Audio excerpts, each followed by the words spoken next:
Bibigyan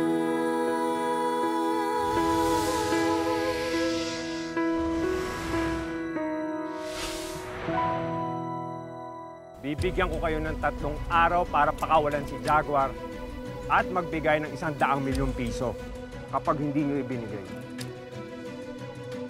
Una nyo matatanggap ang tila ng congressman nito. Kasunod ang mga ulo ng mga ito. Bakit nila kinuha si Christy? Wala rin po akong sagot siyan, tita.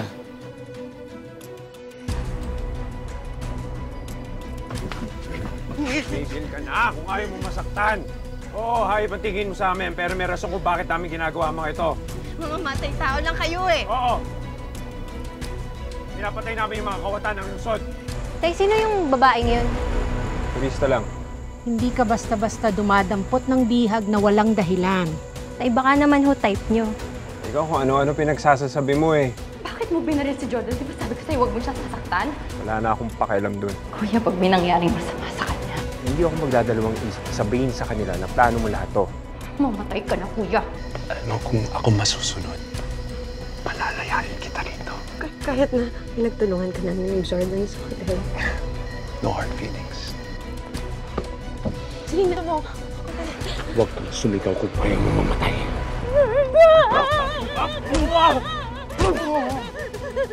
Dito! Yun! Tinakita ako ng babaeng niya. Yan ang mangyayari sa'yo! For now, he's stable but still weak. It will take time bago niya ma-regain ang lakas niya. We'll keep monitoring him sa ngayon. But I am positive na out of the woods na si Jordan. Thank you po, Doc. Salamat po talaga. Okay, I'll go ahead.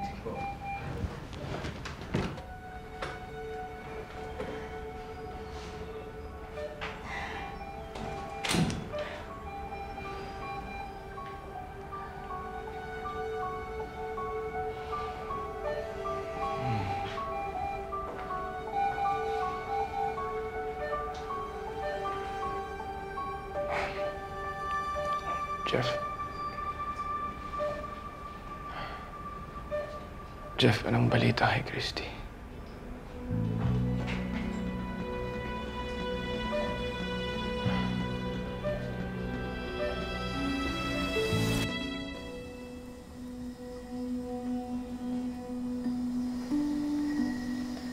Ate, bibihisan lang kita.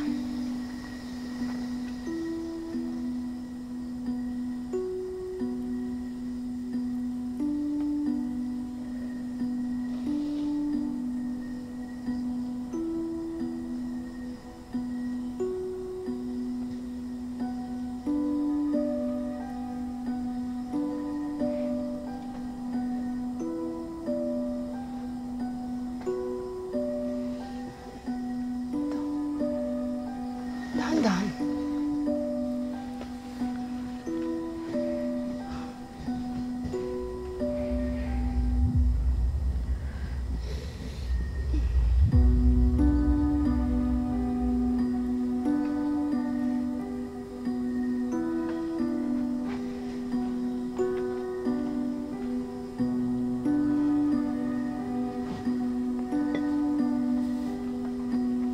Hindi mo kasalanan ng nangyari kay Igat. Nilabag niya ang batas ng kilusan. Kaya kamatayan ng karampatang parusa.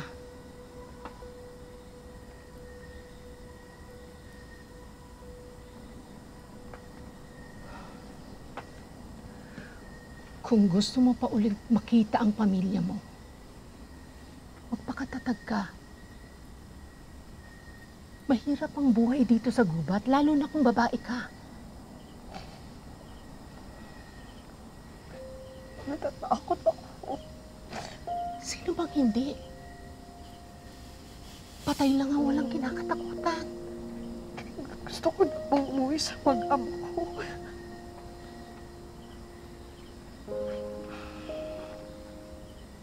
Ano pang pangalan ng anak mo? Tori po. Tori. Ilang taon na siya?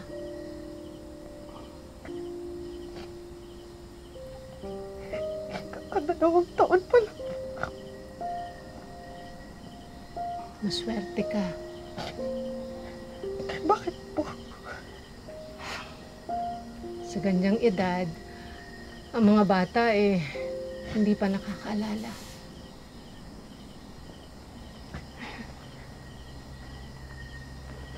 Sana all, ho.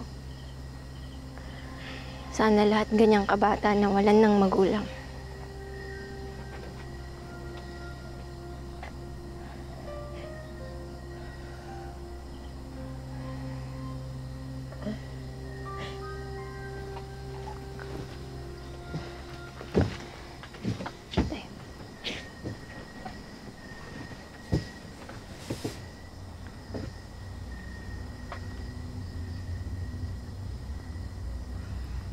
Iwan niyo muna kami.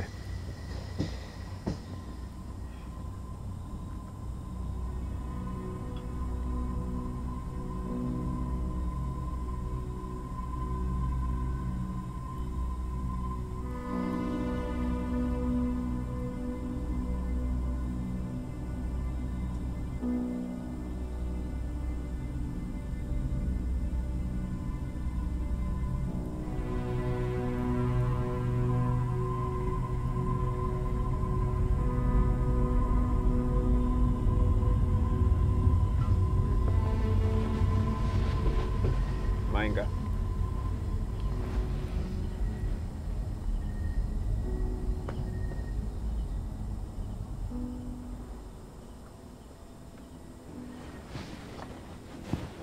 Sabi nung kumain ka. Ano? Nga!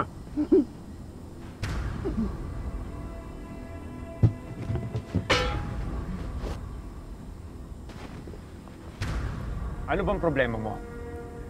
Di ba dapat magpasalamat ka sa akin dahil tinulungan kita kay Igat? Ha? Magpapasalamat ka ba sa taong nanakit sa asawa mo? Wala akong utang na loob sa'yo.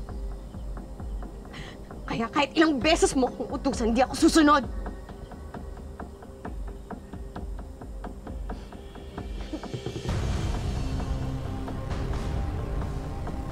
Susunod ka sa akin. Dahil sa akin ka. Amin ka.